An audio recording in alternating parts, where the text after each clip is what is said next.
Hoje, então, estamos iniciando mais uma edição do nosso podcast Fala Delegado, com uma grande satisfação, meu amigo de sempre, guerreiro aí nesse podcast, o Camapum, e dois colegas da minha turma. Então, hoje, o Camapum, com essa cara de velho, é mais novo. É o novinho aqui. Doutora Célia, da minha turma de 2000, uma grande amiga, uma irmã que a vida me deu. Doutor Nagata, também um grande amigo, né? Falador demais, não para de falar, esse homem fala de um tanto, né? O Nagata. Então, hoje nós vamos falar com esses dois ícones da Polícia Civil, né? Desde o ano de 2000 aí, dando sangue para a sociedade e fizeram a grande honra, né, de nos dar a grande honra, né, de participar do nosso podcast aí, dessa edição. Camapum. Eu também externo da mesma forma os meus sentimentos de agradecimento realmente e de orgulho de tê-los aqui, principalmente porque foram os meus professores, né? Eu tive a oportunidade de trabalhar, Dr. Nagata foi meu chefe ali no DPC, né? Doutora Célia foi uma grande professora, uma grande amiga que eu tive na Polícia Civil, enquanto ela esteve agora aposentada, e agradecer realmente mesmo a oportunidade da gente ter esse bate-papo. A gente sempre começa aqui, né, até explicar para vocês, a gente não combinou antes, a gente sempre começa perguntando para cada um, antes do tema da palestra que vocês deram na Insted, né, há um tempo atrás, antes desse tema, a gente pergunta sobre você, né? Como que você entrou na polícia? Quando que você entrou na polícia? Por que você resolveu ser policial? Eu sei que você foi escrivão de polícia antes de ser delegado. Então fala um pouquinho da sua vida aqui para todo mundo na polícia. Lá atrás, quando você entrou, em 1930, lá, quando você entrou na polícia como escrivã e depois você virou delegada. Conta um pouquinho da sua carreira, Célia. Bom, é uma grande honra estar aqui contigo, André, com o Camapum, que eu tenho um carinho todo especial. Você, meu irmão de alma e de armas. E realmente, não foi em 1930, até porque eu nasci em 1964. Mas, na verdade, eu fiz o concurso da Polícia Civil em 1984. Eu fui da primeira turma de escrivães de polícia da, então, Academia Estadual de Segurança Pública. E um fato que me levou a decidir por esse concurso foi justamente porque, anteriormente a isso, eu tive uma questão de um acidente de trânsito que minha irmã foi atropelada, foi morta, e eu fui atendida numa delegacia de polícia, e o escrivão que me atendeu, ele tinha um apelido de Russo, e ele teve, assim, uma sensibilidade incrível, porque, na verdade, quando você passa por uma questão de perda, seja a pessoa que for, mãe, pai, irmão, um parente, alguma coisa, amigo, você naquele momento você está extremamente fragilizado. E ele me atendeu de uma maneira fora do normal. Aí veio o concurso, na época, e eu me decidi por fazer o concurso para ser escrivã de polícia. Você era bem nova. Tinha 20 anos. Então, na verdade, assim, eu me identifiquei com aquela situação, com a profissão e com a situação. E até por uma questão de querer ajudar alguém. Óbvio que teve os momentos em que você chega no primeiro local de crime, que tem um evento morte, e aí você revive toda aquela situação. A minha irmã foi atropelada na esquina da minha casa e tudo mais. Então, assim, eu me identifiquei com a profissão. E aí, obviamente, depois que você entra na polícia, na verdade, você não entra na polícia, você não ingressa na polícia, é a polícia que ingressa em você. E aí você vai querendo, obviamente, cada vez mais evoluir. Aí eu fiz a faculdade de Direito. Na época eu fazia pedagogia, larguei, fiz a faculdade de Direito. Posteriormente veio o nosso concurso. E você fez a de Direito para ser delegada já? Você trocou a faculdade pensando já em ser delegada? Sim, eu almejava isso daí. Só que aí demorou, porque eu me formei em 92 e o nosso concurso foi em 99. Nesse meio tempo eu fiz 2 concursos para a Polícia Federal. Infelizmente não passei. E depois fiz o nosso e ingressei na Polícia Civil do Mato Grosso do Sul, onde fiquei até 2020. E como escrivã, você trabalhou aonde? Bom, escrivã foi lotada. Havia uma delegacia na Maria Aparecida Pedrocian. Menores, não era? Não. Acho que era a quarta delegacia, não era na Moreninha até então. Acho que era a quarta. Aí depois, o Dr. Sidney Alberto era o titular da Delegacia Central, me chamou para trabalhar com ele.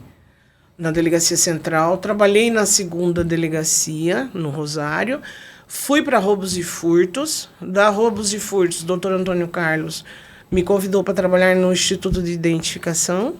Depois eu trabalhei como escrivã ainda na Coordenadoria Geral, na época era Departamento de Polícia Técnica, depois se tornou Coordenadoria Geral de Perícias, e lá eu fiquei até o nosso concurso. Que legal. Que legal. E aí você passou para delegado e foi trabalhar onde? Bom, inicialmente eu fui plantonista na hoje Depac Centro, que era Metropol. Fui plantonista por cerca de 1 ano. Depois eu me tornei, fui nomeada titular. Posteriormente ela foi desativada e eu fui trabalhar nas Moreninhas, na 4ª Delegacia.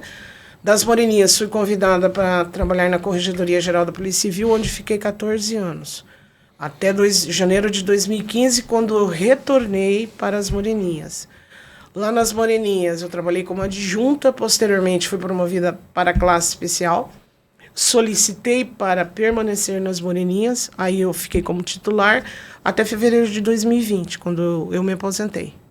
Sabe que a Célia tem uma passagem que eu sempre digo isso, gosto de dizer, né? Socorro. Não, essa é boa, Célia. Fica tranquila que eu sou discreto. Uma vez era uma passagem de ano, né? Ano novo. E, de repente, para um carro na frente do plantão e era a Célia. E ela nem sabia quem é que estava de plantão. Ela parou o carro dela lá e trouxe uma ceia, não sei se era de novo, de Natal. Eu acho que era Natal. Né? Para os policiais que estavam de plantão. Do nada ela chegou lá. E essa é a Célia, né? Já tive algumas vezes, enquanto ela foi titular do 4º DP, algumas vezes lá. E se fosse perto do almoço, era para almoçar. E a Célia é que fazia o almoço lá para todo mundo. Ela fazia aquele... Porque ela gosta de cozinhar, né? Gosto. Tem feito agora isso pela Depol. Fazia aquele almoço assim, geral, né? E a PM chegava para trazer o ocorrência, também ficava para o almoço. Guarda Municipal, todo PF, mundo, guarda municipal. Então a Célia tem essa característica, né, de ser muito acolhedora. E até hoje, né, hoje ela é a nossa diretora de ação social na Depol, né, e faz isso com muito gosto. Ela gosta do que ela faz, né, fazer as visitas, fazer os eventos em dias festivos, Dia das Crianças. Aí ela vai atrás dos brinquedos, compra os brinquedos, vai entregar os brinquedos, né, Dia das Mulheres, qualquer dia festivo ela sempre está junto, vai na comunidade, faz palestra, né? Outro dia a gente fez uma palestra. Que bairro que era, Célia? E lá no, acho que José Abrão, não, teve na Vila Fernanda, da Vila Fernanda. Não, antes. Que a gente... acho que no José Abrão. No José Abrão, né? E ela conta, né, que ela encontrou uma senhora depois que estava na palestra e veio agradecer. Essa senhora foi trabalhar lá, lá na superintendência, onde atualmente eu estou. E ela falou assim, eu conheço a senhora deu uma palestra sobre violência, a senhora lembra que eu falei do meu marido? Mas é que tinha tanta gente falando de marido no dia da palestra, mas é bom, muito bom. Meu irmão, recebi diversas vezes essa ceia de virada de ano. Olha só. Ali da Célia. Também. Que eu tirava no plantão e normalmente meus plantões, eu não sei que coincidência, mas caía sempre na virada do dia 31 pro dia 1º. E sempre recebia. E faz de bom coração. Ceia. Claro, e faz, né? Claro, e pra gente é importante. Você se sente lembrado. Sim. Né? Tá Você se sente lembrado. Lá no plantão família, é uma correria, né? Tá longe da família, você sabe que o pessoal tá comemorando e você se sente lembrado. Eu tirei plantões, então assim, na virada de... Acho que você estava comigo, 99 para 2000, que falaram que ia acabar o mundo. Você estava na DEPAC, Bug, né? Do milênio. Na Metropol, bug do... É o apelido de alguém, viu?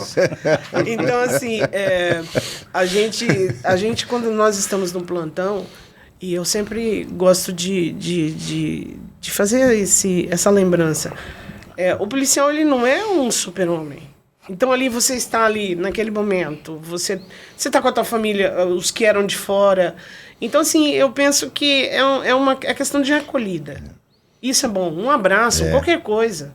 E isso vale tanto entre nós, colegas, investigadores, agentes, pessoal da perícia, todo mundo, como principalmente a pessoa que procura a delegacia.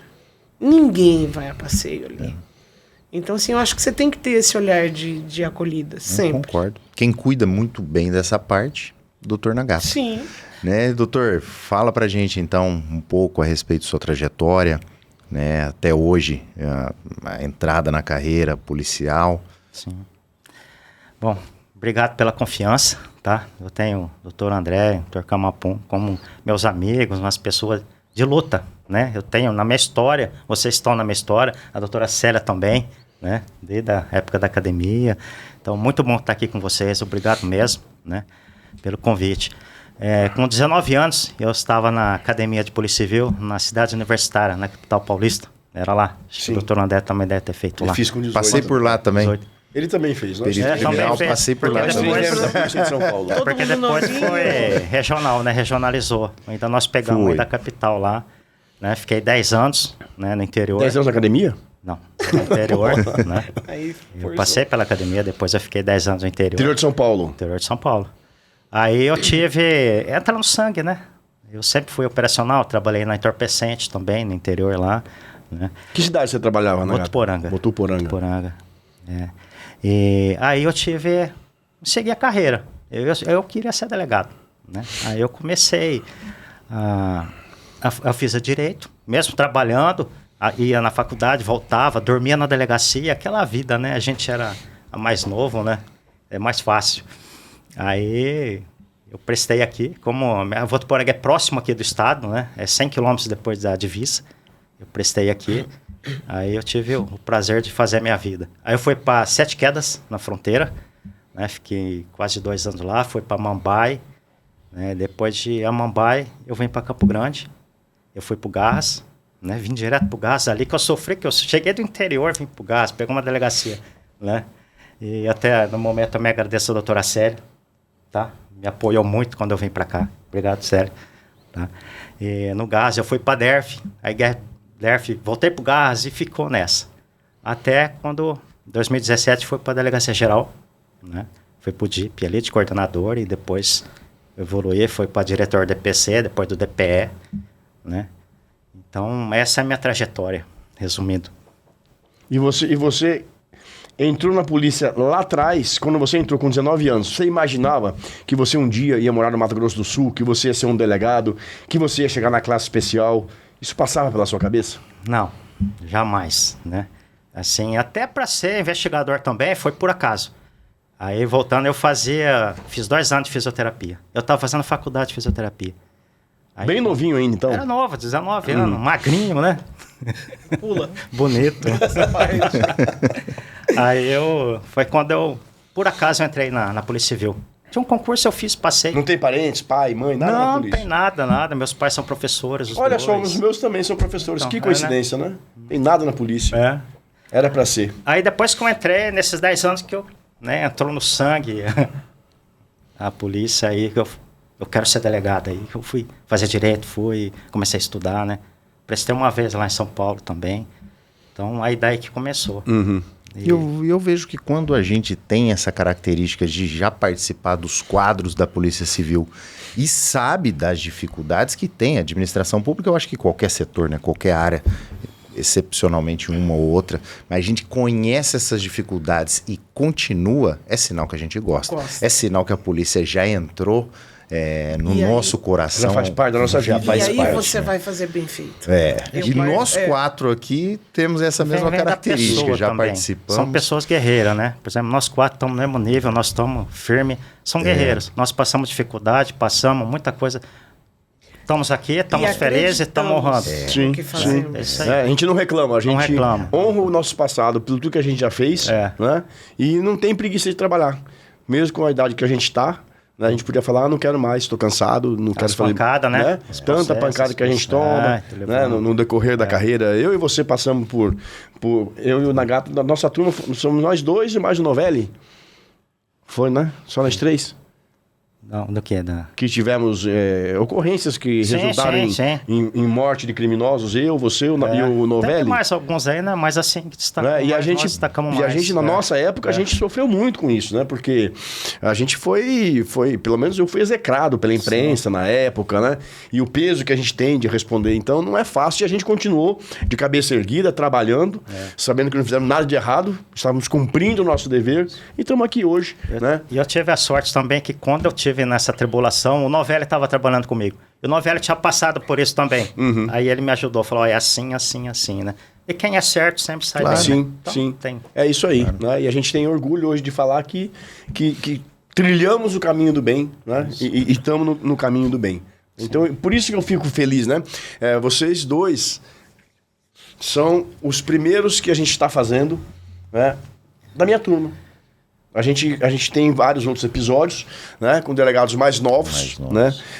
O Camapum que organiza, né? Os eventos, né? Convida as pessoas.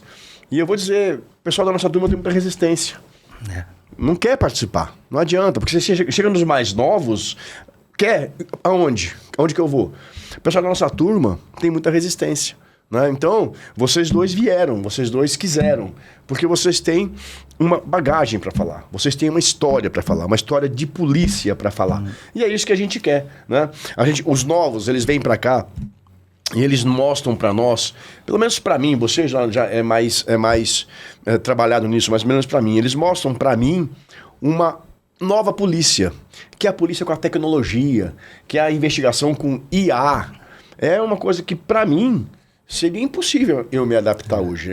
As coisas mudam e a gente tem que ter humildade para dizer, eu já tive o meu tempo, né, e hoje é o tempo deles. E eu acho isso bacana, acho isso legal. Admiro, olho sem a pretensão de aprender, porque eu sei que eu não vou mais aprender isso, né? E olho com satisfação, eu vejo os meninos, as meninas novas, os delegados novos que vêm aqui, e quando eles começam a falar dessas experiências que eles têm, eu falo, como a nossa polícia tá boa.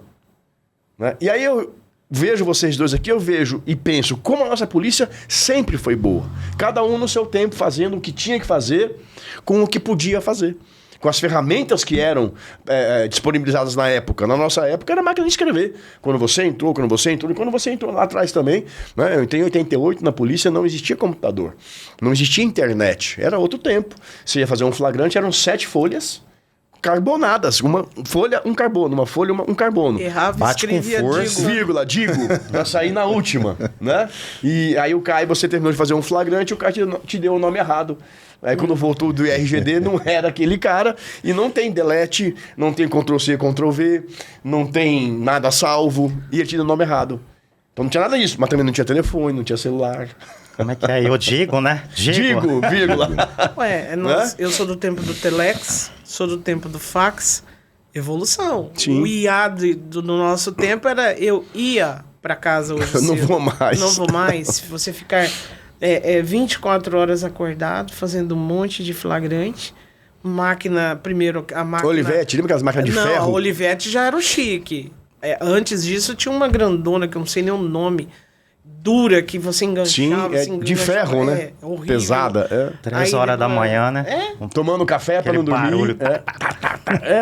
E a gente não morreu por causa disso, Não, né? claro. Estamos São certas aqui. coisas que eu vejo que nós temos que transmitir para essas gerações novas, né? Eu digo porque já estou entrando no terceiro terço da minha carreira já também, e é justamente esse comprometimento e sem esmurecer, por pior que seja a situação, por pior que esteja aquela que você fala, que o pessoal sempre fala, a última apaga a luz. Cara, não existe isso não.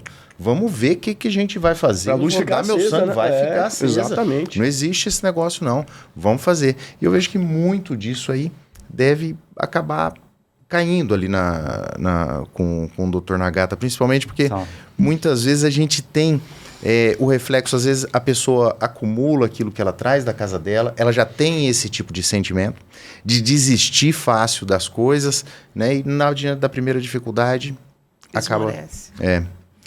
Dr. Nagata, se o senhor puder... É uma questão que o Dr. André mencionou aí dessa... Nós fazemos parte de outra geração, outra tecnologia da máquina, né? E hoje nós estamos vivendo o IA. Então, nós estamos sentindo muito. Até isso nós estamos sendo forte, né? Porque a gente sente dificuldade, dá estresse. Porque nós não estamos acostumados, não vivemos aqui. Exatamente. A gente não domina aquilo. Não domina, né? só que nós estamos enfrentando, né? Uhum. E estamos fazendo. Acompanhando o pessoal novo na inteligência artificial, né? E sem esmorecer, né? Sem esmorecer. É isso aí. Esse é o sangue do polícia, né? Não pode ficar para trás. A gente vai ter que se adaptar. Vamos ambriando, pedindo ajuda. Eu não entendi isso aqui. Eu acho assim, nós, os antigos, nós não temos que nos envergonhar de pedir explicações. Exatamente. Eu não tenho nenhum tipo de vaidade de chegar em alguém que entende, como ontem lá o Leandro, que está fazendo um trabalho belíssimo na 5ª DP. Eu sou uma curiosa, eu acho incrível o que está sendo feito, e eu acho que assim, a polícia ela é isso, ela é sempre, ela vai se reinventando. O que a gente, E a gente vai se precisa adaptando no que é possível, O né? que a gente precisa ter é essa cabeça de que a tecnologia hoje ela faz parte e ela facilita. Porque se eu trago, por exemplo, a inteligência artificial para dentro de um determinado setor ou alguma coisa, ele vai reduzir a necessidade que eu tenho de recursos humanos, né? Porque o trabalho que 4 precisariam fazer, eu consigo com uma inteligência artificial e um servidor treinado e capacitado para utilizar. Eu consigo resolver o problema. E aí a gente volta no Dr. Nagata. Toda a inteligência artificial, toda a modernidade, ela nunca vai substituir o ser humano no acolhimento, que é isso que ele faz lá. Aí eu entro na outra questão da saúde mental. Aí que entra, olha só, rapidez, tudo é rápido e a pessoa não está acostumada, né? Aí já começa a dar o estresse, começa a dar... E conta um pouquinho para nós, Nagata, do seu setor biopsicossocial dentro da Polícia Civil, né? Como ele começou e como ele cresceu e como ele está hoje, porque não é conhecido, muitas pessoas não sabem que a Polícia Civil tem esse serviço de acolhimento dos policiais civis, né? E o Dr. Nagata é o coordenador na Polícia Civil, é ele que faz esse trabalho. Então conta um pouquinho para todos nós aqui como é que funciona. Sim, esse setor já faz mais de 20 anos. Só que era outro nome, era outra estrutura, né? O CASPOC, CEAPOC, mudou de nome depois. Em 2022 que virou CAP, né? Coordenadoria de Atendimento Psicossocial e Espiritual, 2022. É ali que já formou uma nova estrutura, né? Já começou uns trabalhos diferentes, porque a sociedade também começou a exigir, né? A modernidade, tudo começou. Então, os policiais ali também já buscaram outras formas de serviço, aproximar, né? E agora, faz 1 ano que eu estou lá, desde quando eu cheguei, eu comecei, primeira coisa, aproximar das delegacias, dos policiais, porque todo mundo tem receio, tem medo, eu senti isso. Só que hoje já está mudando. Essa é a primeira coisa que eu falei pro pessoal da equipe lá, falei, vamos aproximar. Aí nós estamos indo nas delegacias, nós fazemos café da manhã, estamos mostrando a nossa realidade, né? E quando vocês chegam, qual é a receptividade? Quando vocês chegam numa delegacia, como é que vocês abordam e se aproximam dos policiais? O primeiro difícil é chegar. Já impede de chegar. Amanhã tem operação. Morde desculpa, a gente não consegue chegar. Só que quando chega, aí fica tudo quieto, né? Esperando. Eles pensam assim, não estamos doentes. O que esse povo está fazendo aqui? Só que aí quando a gente começa a conversar, né? Aí começa a amolecer, né? Então... essa é a aproximação que nós estamos fazendo. O trabalho preventivo também nós estamos fazendo. E nós temos a parte da psicologia e a espiritual. Ali eles trabalhavam junto, na verdade, fazia só a psicologia. O André entrava e não fazia uma coisa nem outra, porque... Aí eu separei. Foi 2 ramos. O ramo da psicologia e o ramo da espiritual. Então, o André está num canto, a Fabiana está no outro. Então, e cada um fazendo a sua parte. Abriu um leque, cada um faz sua parte. Então, isso já mudou também a cara, né? Hoje, nós estamos conseguindo... Nós somos em delegacias pesadas, DENAR nós somos, né? Com a espiritual, nós somos da DEFORV. Uma coisa que eu senti, não é o trabalho. O que eles querem é assim, eles se sentem emocionados de atenção. Os policiais querem atenção, porque eles só recebem coisa ruim, ordem ruim, carga, tá, é isso. Xingamento o tempo todo. De repente chega a gente lá, eles ficam, mas o que você... Aí ele fala, não, nós viemos aqui só por vocês. O que vocês estão precisando, né? Aí a gente começa a conversar.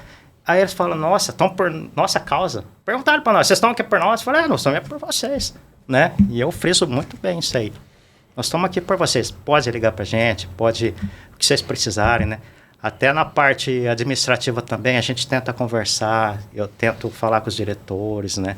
Sim, porque a gente também não pode ter um limite à parte administrativa, mas nós tentamos conversar. Até o Camapum também, nós tivemos até uma questão aí. Claro. Né? E é importantíssimo. Porque pelo menos para passar para ele, está acontecendo isso. Quem vai resolver é ele, o administrador. Mas eu passo a situação. Você é um mediador. Mediador. E é importante isso aí, porque às vezes você tem aquele servidor que está chegando no limite e você vai perder o servidor, porque ele vai ser afastado para tratamento médico. E às vezes com dá uma atençãozinha especial para ele, dá uma olhadinha nessa situação com carinho. Você vai, bate um papo, vê que a situação é séria, faz aloca em outro lugar ali, acabou, você resolve o problema. Você ganha o servidor, traz para cá, deixa o cara melhor. Teve um trabalho que foi feito que eu achei fantástico, que a Fabi estava fazendo, a gente começou a fazer isso aí lá na DEPAC. Foram encontros, que eram encontros quinzenais que a gente fazia com os servidores. E ela trabalhava diversas coisas, aquela questão da escuta ativa, né? Como se comunicar, né? Como dar atenção e mostrando ponto de vista, que às vezes você fala uma coisa, mas para você está muito claro aquilo que você falou. Mas e a pessoa lá, será que entendeu exatamente aquilo? Então a transmissão de uma mensagem clara, a questão do estresse, eram reuniões fantásticas, mas sempre esbarrava nessa mesma questão, a resistência que o próprio servidor tem, né? Porque lá normalmente são plantonistas, eles falam, não vou sair da minha folga para poder fazer.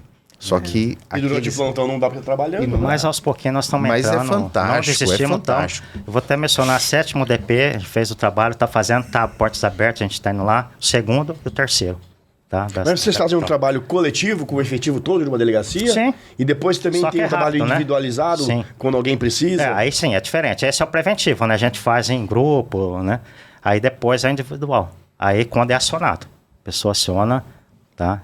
Aí o próprio policial pede aciona, ajuda, pede, né? ou alguém indica, porque a doença mental aí que tá o perigo é silenciosa. A gente também passa instruções no preventivo. Olha, repara o seu colega aí. Para identificar alguém que porque esteja a pessoa assim. você não fala. E até a própria pessoa não sabe que está doente. Não sabe. Né? Ela está sentindo algumas coisas, mas não tem ideia de que aquilo são sintomas de uma doença mental, né? De um estresse ou de algo assim. Né? E aí vai acumulando e pode chegar ao extremo que a gente infelizmente então, tem, eventualmente. O preventivo desperta isso, né? Ensinamento, mais ou menos, né? E normalmente é aquele cara duro. Aquele cara que fala, não, bicho, vai... Eu sou polícia, eu sou rocha. Eu sou polícia, não tem isso. não posso deixar transparecer, vou procurar nós psicólogo. Nós temos exemplo, né, de suicídio aí, né? O último que teve complicado. Foi disso aí, silêncio. E a gente não conhece os gatilhos, né? Às vezes... E vocês também fazem um trabalho com a família do policial? Não, a família, assim, ela não tem, né? É só com o policial. Só que se o policial tá doente, aí a gente abraça a família também. É lógico, né? Que é uma raiz, mas não temos um comprometimento Isso com a é família. assistência social que faz? Não, a gente faz, a Fabi faz também, na psicologia, na espiritualidade, o André também, né? E a assistência social também, ela faz todos os direitos das famílias, tá, né? Então, nos 3 sentidos. Porque eventualmente a família precisa ajudar nesse tratamento, sim. né? Mas assim, a gente não atende diretamente a família. Ó, meu pai, minha irmã, meu marido tá precisando, a gente não... É só para esse marido saber acolher a esposa policial que está precisando.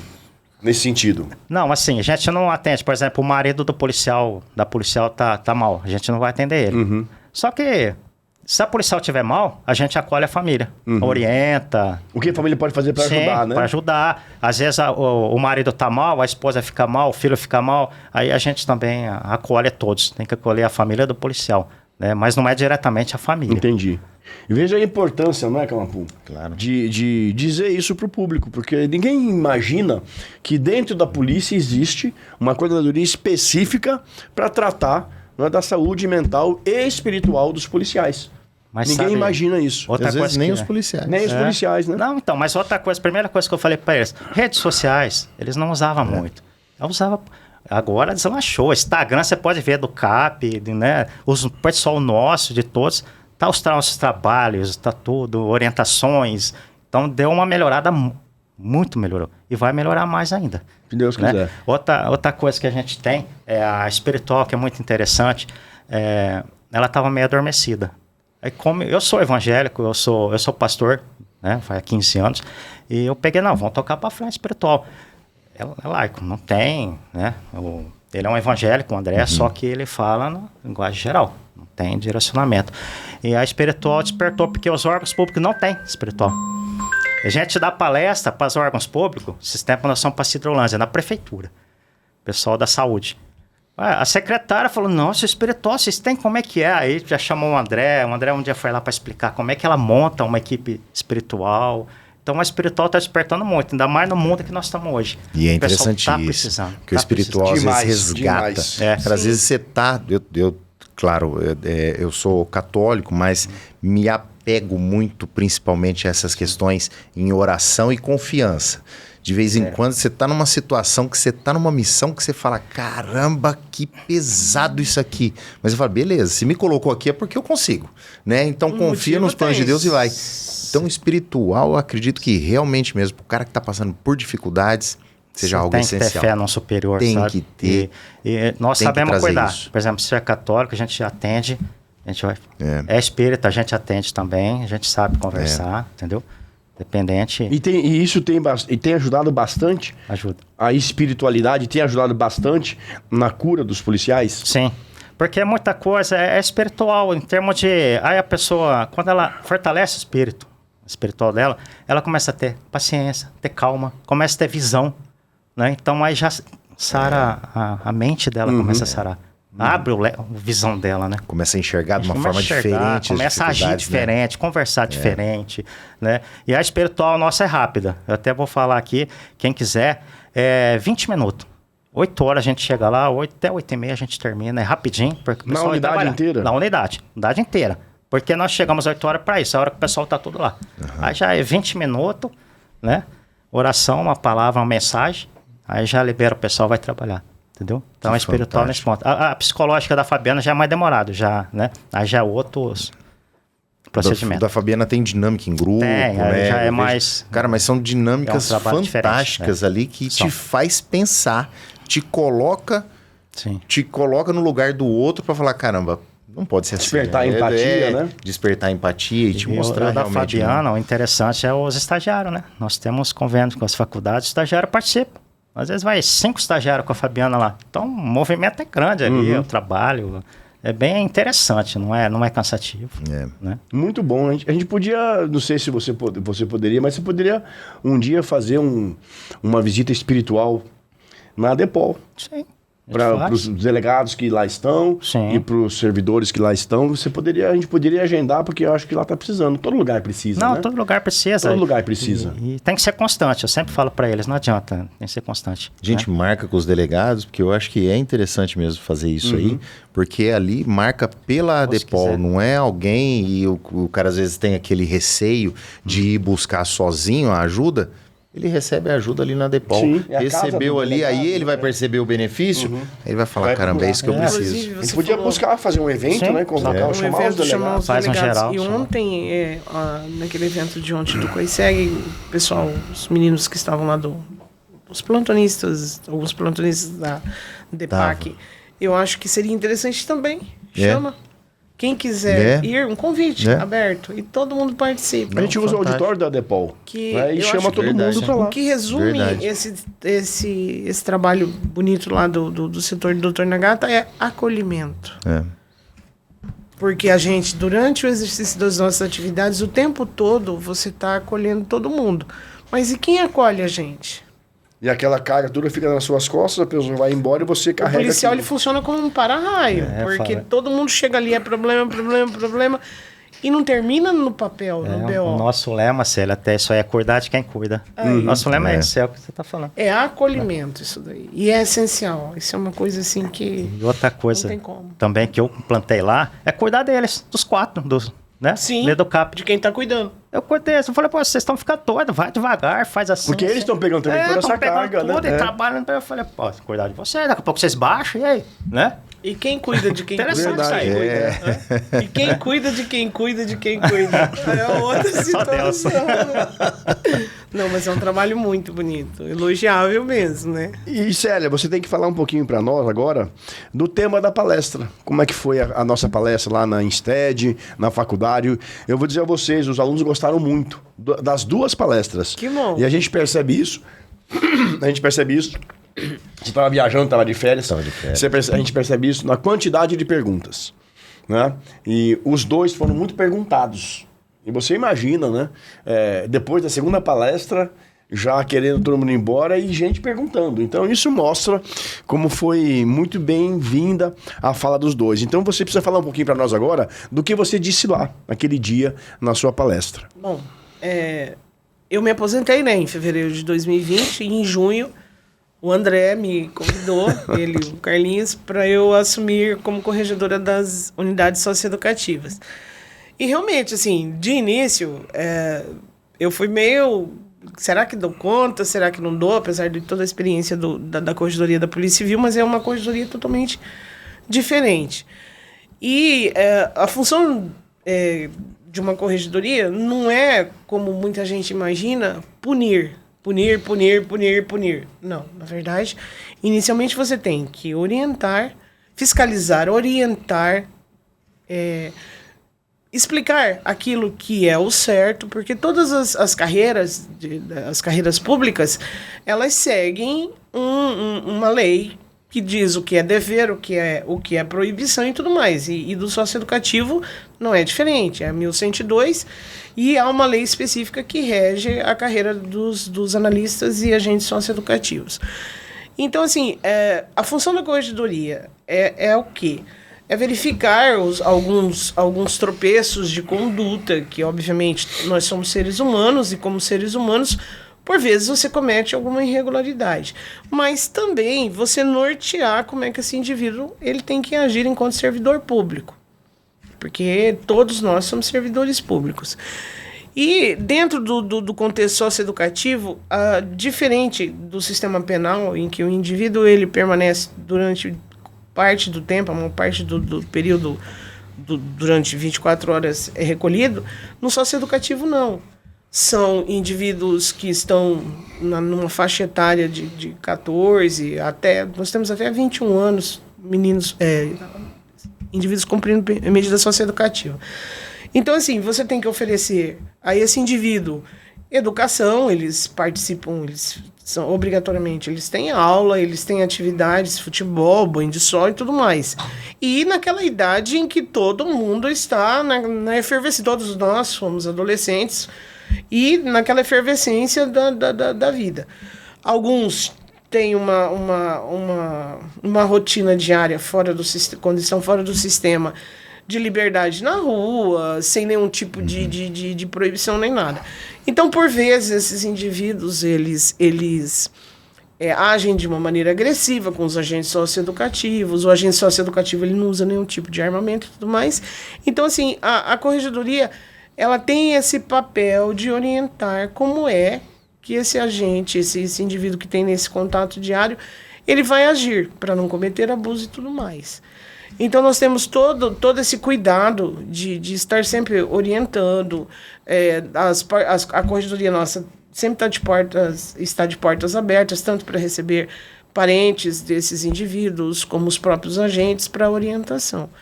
E, graças a Deus, nós não temos problemas desse tipo de...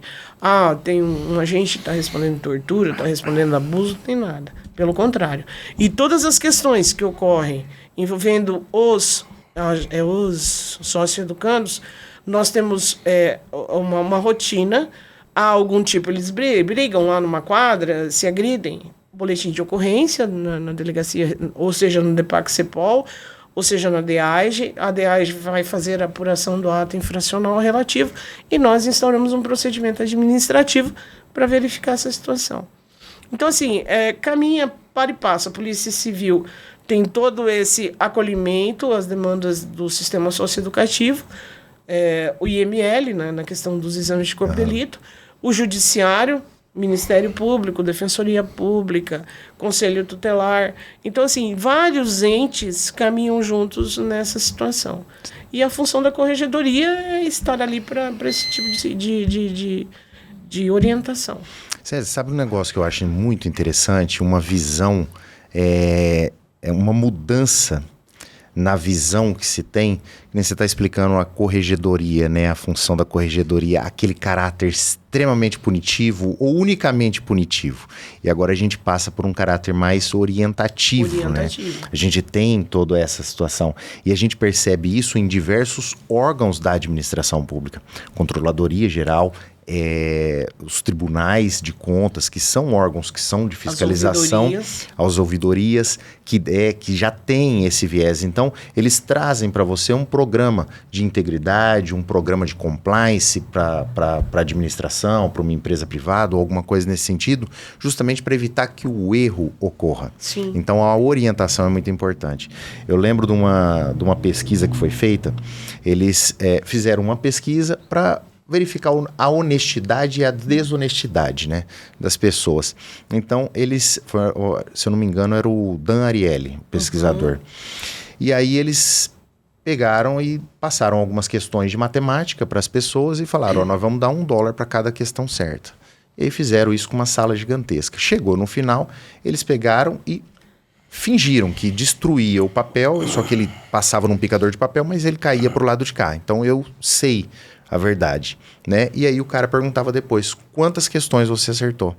E depois eles fizeram esse comparativo, né? Teve lá, tem as estatísticas, né? E o interessante é que quando eles fizeram e fizeram a leitura de códigos de ética, né? Até mesmo mandamento, né? Esse número caiu. Ou seja, essas orientações, se elas forem frequentes, por exemplo, o código de ética, a gente ter um código de ética do condutor da Polícia Civil, né, e essa leitura for frequente, ou nós tivermos sempre palestras com isso, muito provavelmente a gente vai reduzir as violações dessas obrigações que o servidor tem. Porque eu acho assim, a melhor forma de você prevenir, porque a prevenção ela é essencial, é justamente essa questão das orientações.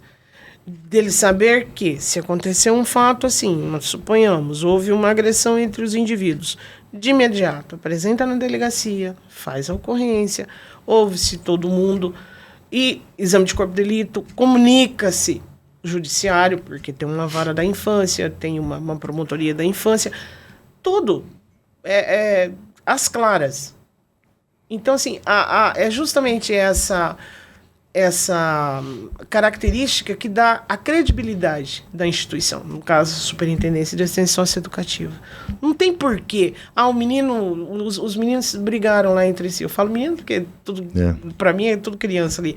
Então, você tem que dar essa credibilidade de que tudo que tinha que ser feito, foi feito. Eu estou há 5 anos no sistema, nós não tivemos mais rebeliões. Tá, tudo ao Ney, graças ao André, Dr. Carlinhos, secretário de Segurança, ao Ney Dom Bosco, ela foi totalmente reformada, que é a nossa unidade de referência hoje, a maior unidade do Estado.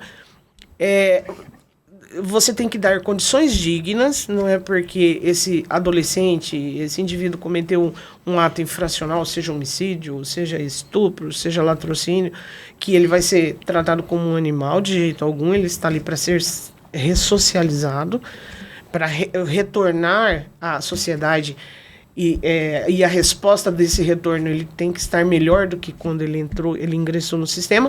Então você tem que dar condições dignas, sejam condições de alimentação, condições dele estar ali, ele saber que está segregado da liberdade porque cometeu uma atitude indevida, mas também saber que ele pode sair dali com uma profissão, como nós já temos, né, há convênios com o Senai, Senac, ele sai com uma profissão definida, às vezes sai até com emprego. Os que estão na semi-liberdade, eles têm contrato de trabalho com alguns supermercados da capital. Então, assim, nós tentamos de tudo para esse indivíduo sair dali melhor do que ingressou. E, justamente, a transparência das ações que a Corregedoria busca. É essa transparência que a Corregedoria busca. Deixa eu te fazer uma pergunta, Célia. Não sei se você tem esse dado, mas se não tiver o dado, a sua impressão, pelo menos. Esses menores em conflito com a lei, esses que entram nas UNEIs, você tem ideia, não estatisticamente, mas você tem ideia da quantidade deles que são efetivamente ressocializados ou não, e que daqui a pouco vão estar na AGPEM? Olha, eu vou ser honesta contigo. Eu tenho, nesses 5 anos, eu sempre tenho a curiosidade de fazer um acompanhamento, principalmente quando a gente vê algum fato de natureza grave envolvendo latrocínio, envolvendo homicídio, aí eu tenho a curiosidade de verificar esse indivíduo se já passou pelo nosso sistema.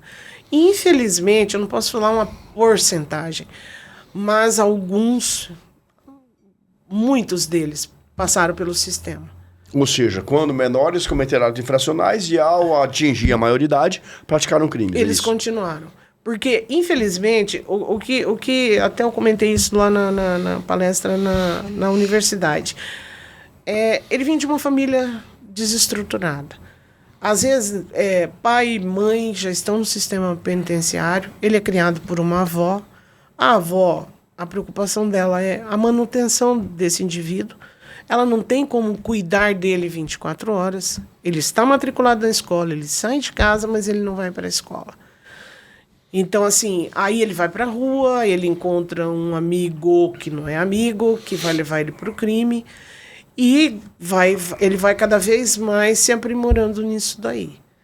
Aí, num belo dia, ele cai no sistema socioeducativo, fica lá, ele sai de lá com 18 anos, aí ele encontra um outro amigo, entre aspas, e esse amigo vai tentar uma facilidade maior.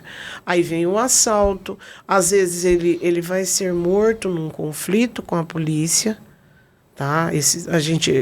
Infelizmente acontece esse tipo de coisa. E aí você vai buscar a respeito desse indivíduo lá, o passado dele, e ele foi do nosso sistema. Mas existem, graças a Deus, os que ressocializaram. Nós temos um caso ou dois em Dourados de pessoas que ingressaram na universidade, passaram no Enem, agora mesmo, todos eles fazem Enem. Nós estamos, acho que agora já vai vir um processo seletivo de Enem, que eles participam. Então, nós temos aqueles casos que eles passam no Enem e vão seguir em frente. Isso daí é fato. Mas isso depende muito da família. Porque o menino ingressou lá. Na hora que ele sai, essa família tem que dar esse acolhimento. Entendeu? E não virar as costas. E às vezes acontece isso. Ah, mas você se perdeu, eu não quero mais você aqui, some de casa. É óbvio, ele vai procurar onde que ele vai. O acolhimento dele na rua vai ser, infelizmente, no crime. Porque às vezes na rua, ali, antes dele entrar na UNEI, no sistema, a única coisa que ele conhece, o único caminho que ele conhece é aquele caminho da criminalidade, porque os amigos participam, o pai participa, a mãe participa, né? Toda a roda dele é essa. E aí quando ele entra e vê possibilidade, vê outros caminhos e até mesmo orientação, acredito que dos profissionais, né? Enxerga que existe uma possibilidade lá do lado de fora, que não vai ser mais fácil do que o crime, né? Para obtenção de dinheiro ou alguma coisa, porque é algo, o cara vai ter que acordar cedo, vai ter que trabalhar, mas é algo correto. E honesto. Exatamente. E apresentando esse caminho, ele segue esse caminho e vai embora. Nesses 5 anos, assim, eu gosto... Bom, todo mundo sabe, eu falo demais até...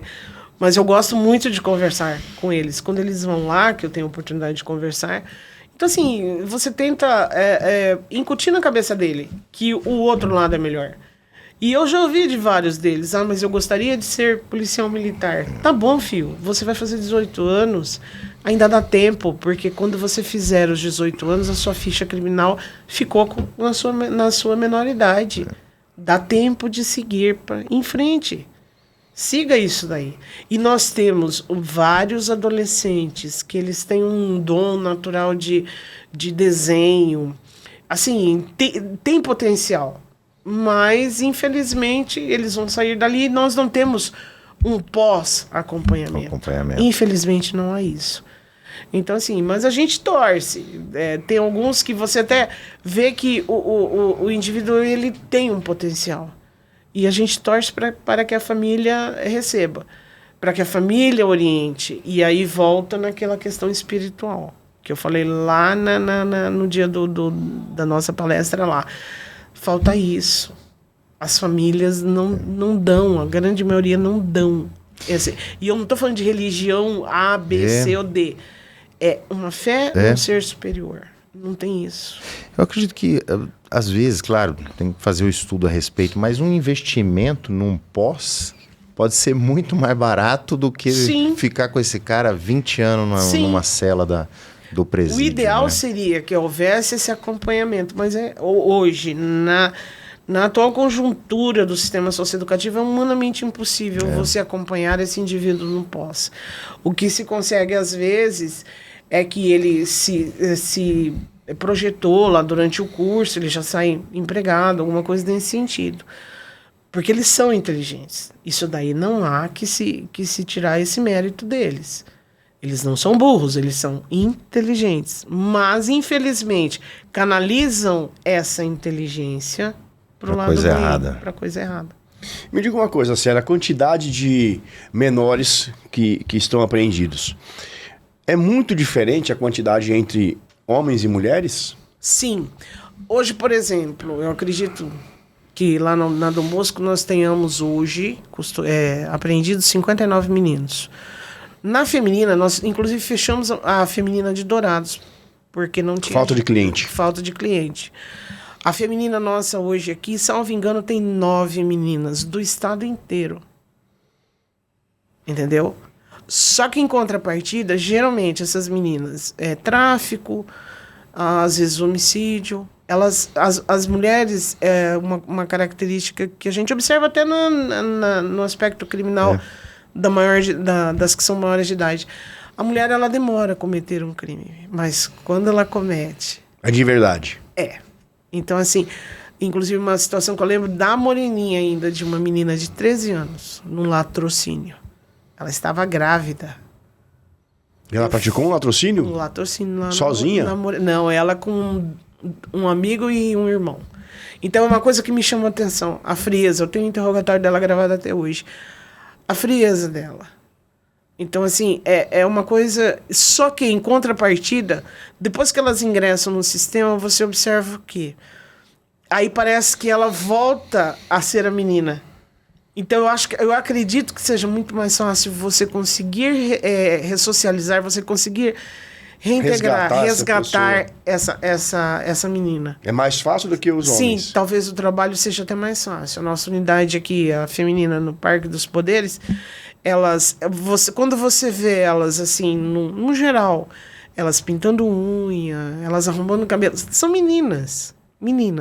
Já o adolescente, o menino do sexo masculino, é diferente. Ele é totalmente masculinizado. É homem, obviamente, mas é masculino no sentido de... como é que se fala? Como é que eu posso explicar? De rigidez, é diferente. A menina não. Se você encontrar uma menina daquela na rua, andando na rua, é um adolescente normal. Entendi. E você tem contato com elas também? A gente às vezes vai lá, faz visitas e tudo mais. Uma das coisas que a gente percebe, isso aí, percepção, tá? Não tem os dados estatísticos para poder dizer, mas pelo que eu me lembro quando eu atuava ali realmente nos plantões, tinha algumas mulheres que eram presas, né, por tráfico de drogas adultas, né? E normalmente por influência do companheiro, né? Ou porque ele estava preso e pedia para que ela levasse a droga, ou porque eles moravam juntos e estavam ali juntos, né? Que é um posicionamento que eu tenho. Se tem 100 quilos de maconha dentro de casa, a maconha não é do cara. Sim. Porque mantém depósito também, não é possível que a mulher não saiba, né? Então vão os dois, né? Não vai só o cara. E então a maioria das vezes era realmente por conta de influência. Sim. Né? Então... E a adolescente, no caso, a influência do tráfico, né, que nós temos os casos, a gente percebe que a influência foi a aquisição de bem material. O sonho que elas têm. Porque, infelizmente, o modelo... Só as meninas ou os homens também? As meninas.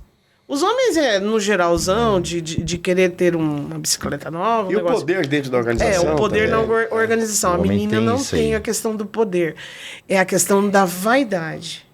De querer ter bens, ter posse. Porque ela se baseia na vida dos outros de internet. E hoje está cada vez mais fácil de você ter um referencial muito alto. Antigamente, quem que era o cara rico? Era o cara rico do bairro, o cara rico da cidade.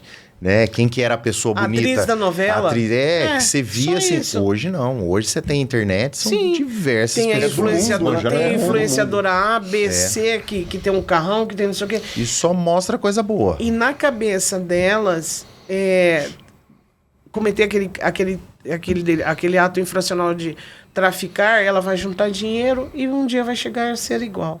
E não vai. Não vai. Ela vai ganhar no máximo ali, sei lá, quinhentão, milão. Não vai sair da vida. Mas você acha que elas se arrependem mais do que eles? Se arrependem. Porque aí vem a questão... por pior que elas aleguem que seja o lar que elas têm, elas não deixaram de ser meninas. Então elas sentem a falta da mãe, elas sentem falta da liberdade. Porque, gente, uma coisa é você estar aqui nessa sala, tendo essa conversação, acabou aqui, vai entrar no seu carro, você pode ir pro shopping, você pode ir caminhar lá no Belmar Fidalgo. Agora imagina você estar, não é uma cela, mas você não pode sair, o ir e vir. E isso para uma pessoa de 14, 15, 16 anos, pelo amor de Deus. A liberdade eu acho que é o bem maior que a gente tem. Nem a vida é importante? Só que uma vida sem liberdade não é vida. O problema é quando o cara não conhece, né? Tem o Isaac Asimov, ele fala a respeito disso aí. Se você tivesse, por exemplo, dias, né, que noites que durassem 1000 anos, né, chegaria a um ponto que você acreditaria que a noite já não existiria mais, porque 1000 anos ali de espaço, a gente ouve dizer que existe noite, né? E eu lembro de um cara que estava preso na delegacia de Brasilândia. E era uma sexta-feira, já tinha combinado com o pessoal, ia sair da delegacia ali, a gente ia tomar uma cerveja. E conversando ali, passei na cela, acho que para ver como é que estava a situação. Falei, bicho, vocês não têm isso, não? Não pensa nesse negócio, não? Fala, cara, eu quero trabalhar, sair do trabalho, vou tomar uma cerveja, tem... Doutor, não conheço isso aí. Porque ele está no sistema prisional e no sistema já correcional de adolescentes desde muito tempo, a vida inteira. Então ele não sabe o que é isso, ele não passou por isso. Eu vou citar não um passou fato por isso. recente de um menino que eu ouvi, e eu tenho esse costume. Ele foi para ser ouvido e do lado lá do serviço tem um restaurante e a dona faz salgado, um monte de coisa. E eu comprei Coca-Cola e comprei salgados para ele. Porque eu gosto de criar esse clima, porque não adianta, você vai chegar... É aquele negócio, nós, profissionais de segurança pública, nós não temos nada contra aquela pessoa. Pode ser a pessoa tenha feito o que fez, não foi para mim, não foi contra um parente meu, ponto final. E eu comprei uma Coca de 2 litros. O menino, ele tomou a Coca de 2 litros sozinho. E ele tomava com um prazer tão grande. Aí eu falei, mas fulano, não vou citar o nome dele. Eu falei assim, você gosta tanto de Coca-Cola? Ele falou assim, eu vim lá, ele veio de outro estado, e acho que tem 1 ano que eu não tomo Coca-Cola. Aí eu falei, você sente falta? Ele falou, sinto. Então você tem que fazer para merecer para ir embora. Então, assim, as coisas, é o que eu falo, bem maior é a liberdade. As coisas que para nós são totalmente corriqueiras, são simples. Quanto tempo um guri desse não toma um sorvete? Então, assim, e é nesse lado que a gente tem que focar para justamente incentivar que ele saia dali melhor. Para os prazeres da vida que não sejam obtidos através de subtração de crimes de em geral, crime né? em geral. Então é isso que a gente tenta incutir na cabeça deles. E vamos levando. Bom, a gente tem que já rumar para o fim. A gente sempre tem um horário, o horário está rodando. André, ali. só deixa eu falar. Nós temos atendimento no interior também, a gente não consegue atender, né? Porque a nossa equipe é pequena, a distância, mas nós temos focais em cada regional, tá? Depois nós vamos passar o nome para vocês. Legal. Sim, a gente vai fazer a divulgação. Isso, fazer a né? divulgação. Cada regional tem um focal, a gente todo mês faz reunião com eles, treinamos eles, então já dá para dar Mas o primeiro eles atendimento. atendem ou eles percebem a necessidade de vocês Também, irem? eles percebem, chama, depende do caso. Se for muito grave, depende vocês da vão. situação. Às vezes eles remediam na hora ali e tal, acionam, passam para nós. Eles têm um treinamento já já a base que nós passamos para eles. Todas as regionais de polícia do estado tem? Tá, todo mês nós fazemos reuniões com eles, passamos. Tá muito... Que antes não tinha, né? Não tinha. Só na capital. Não, foi agora, foi esse ano. Que interessante isso. Tá, então qualquer coisa... Era o que isso evita, porque um dos grandes problemas que eu vejo, eu tenho lá a delegacia ADEPAC, tem 106 funcionários, e o grande problema que nós temos é o afastamento. Né? Normalmente o afastamento por tratamento psiquiátrico. Né? E essas ações que são as preventivas, que é feito hoje pela coordenadoria Dr. Nagata, é essencial para que a gente possa ter uma redução nisso aí. Né? Traz uma eficiência para o serviço público, traz uma melhoria na qualidade de vida do servidor, que é aquele cara que vive estressado, o tempo inteiro estressado dentro do trabalho. Cara, E em casa, como que é o reflexo disso aí, né? Aí entra naquela questão, às vezes, de violência doméstica, essas coisas. Porra, o trabalho que é feito melhora a vida, não só do servidor dentro aqui, né, mas a vida pessoal e a vida da família. Não tem isso aí. Isso aí é inegável. Antes de a gente terminar, eu gostaria de dizer aqui para todos, né, essa semana eu tive ali no 5º DP e fui conhecer o CIPRO, né, o Sistema Inteligente de Pré-Registro de Ocorrência. Muito legal isso, foi desenvolvido pelo delegado Leandro e pelo escrivão Juliano da 5ª Área. E olha que interessante, que eu vou falar rapidamente como é que ele funciona. O cidadão que vai fazer um boletim de ocorrência, ele chega na delegacia, ele já de plano recebe acesso a Wi-Fi da delegacia para poder, com o celular dele, acessar o QR Code do CIPRO. Ele fazendo isso, ele não vai estar diretamente com o policial que vai registrar ainda. Ele vai estar na antessala e aí ele vai preencher seu nome, seu RG, seu endereço, sua qualificação completa e vai escrever o que aconteceu com as suas palavras. Que ele foi roubado, que ele foi furtado, ele vai escrever o que aconteceu, tá? E vai encaminhar. Logo que ele logou, ele já recebe começa a contar o tempo que ele está na delegacia e ele já recebe a sua senha na fila de espera. Quando chegar alguém, vai ser depois. Ele faz esse procedimento, encaminha para o sistema e o sistema encaminha para uma IA.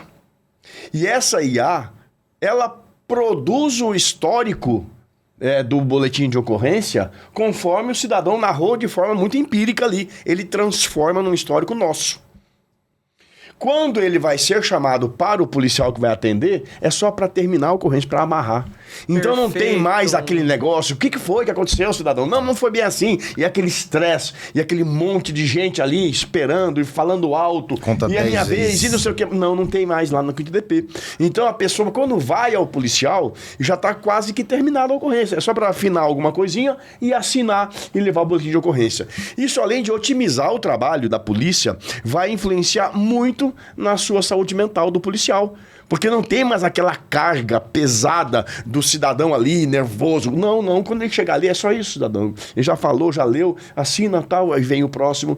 Diminuindo o tempo de espera mais de 90%. E eles criaram esse sistema, né? E com o uso do COISEC, que é o Conselho Institucional de Órgãos de Segurança Pública, eles adquiriram os equipamentos de tecnologia necessários para implantaram e está rodando, né? E eu fiquei maravilhado com isso daí, né? Com a iniciativa, com a forma como ele foi construído. Todo mundo da delegacia ajudou, porque quem está lá no plantão é que sabe, né? Atendendo as pessoas, precisa fazer assim, precisa resolver isso, aqui é um gargalo, aqui. Foram fazendo, arruma tal, e está funcionando. Né? E isso a gente tem que reconhecer e divulgar um trabalho disso. Porque eu espero, né, que esse CIPRO seja recepcionado pela administração, né, desenvolvido de forma macro para a polícia inteira. Né? Já imaginou quando o policial for atender o cidadão, já está praticamente pronto, né? Então aquela carga do policial também vai diminuir. Esses policiais, vocês não imaginam o semblante de alegria deles lá. Eles mostrando para nós como funciona, a cara de alívio. Agora vai ser assim, doutor, olha assim, ó, pá.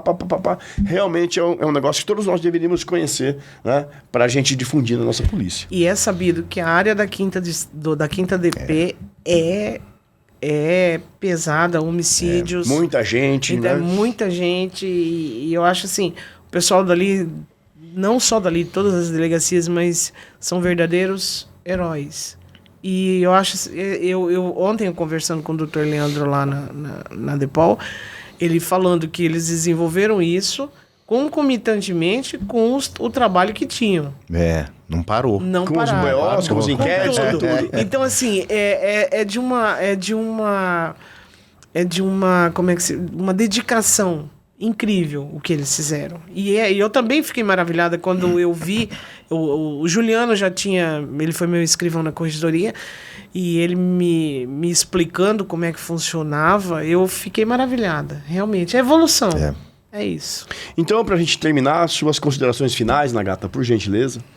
Não, sim, vale mais que nós estamos à disposição do policial civil, eu sempre friso nas delegacias, tá? É preventivo, nós não precisa estar doente, nada, quer conversar comigo, quer conversar com a minha equipe, tá? Nós estamos a casa ali na Rua Amazonas, né? Aqui pertinho. Tem a casa ali, tem também, a equipe vai onde ele precisar, tá? Então, todo atendimento é para o policial civil, nós estamos à disposição. Perfeito. Doutora Célia? Da mesma forma, a SAS, que não é a SAS da Prefeitura, a Superintendência de Assistência Socioeducativa, ela está sempre à disposição, a Corregedoria está à disposição, eu estou à disposição, mesmo aposentada, quem precisar de alguma coisa, meu telefone é o mesmo desde 1999, todo mundo tem ele, e é um grande prazer estar aqui, e sempre que quiserem a gente bate papo mesmo. Legal. Obrigada. Doutor Camapum? Célia, agradecer a participação, muito obrigado pela palestra, muito obrigado por participar, e a gente sabe desse seu trabalho que é essencial, está vinculado ali a toda essa questão da juventude, né? E a gente sabe que esses daí serão os futuros que estarão conduzindo essa carruagem, que é a carruagem da sociedade, né? E nós estaremos ali de passageiros. Então, parabenizar pelo trabalho desenvolvido, Dr. Nagata, também parabenizar, agradecer pela palestra, agradecer por estar aqui conosco, parabenizá-lo pelo trabalho que é desenvolvido ali dentro da Polícia Civil. Eu sei do trabalho porque eu já tive essa oportunidade de ter a Fabi ali com a gente, então eu vejo que é algo que realmente melhora a qualidade do trabalho, a qualidade de vida do servidor profissional ali dentro, a qualidade de vida dele pessoal e, como a doutora Célia muito bem disse, a questão do reflexo que vai ter na família, na vida pessoal. Então, parabenizar a todos. E meu irmão, parabenizar por esse ano fantástico. Que Deus continue abençoando, iluminando, dando muita paz e muita saúde. Amém. Para todos. Então, eu também vou agradecer a minha amiga Célia por ter vindo, por ter participado da palestra. Pode ter certeza que você tocou no coração de muita gente lá na faculdade e agora pela internet vai expandir a mesma coisa para o Nagata, né? Que abraçou uma missão, né? Hoje eu percebo quando você fala e no seu olhar e na sua voz, você não está trabalhando, você está numa missão. Você sente isso e quem está te ouvindo também sente. O Nagata não está lá pelo trabalho. Eu tenho certeza que não. Eu percebo isso em você, a paixão com que você está fazendo isso. Você está se dedicando realmente, a isso. É verdade, você está falando porque eu estava na comunicação, assessoria de comunicação. O delegado-geral, Arthur Percy, foi lá e me buscou, falou, Nagata, você é um indicado para lá, e eu vejo nem você aquele trabalho. Aí eu falei, vou ter que assumir essa missão.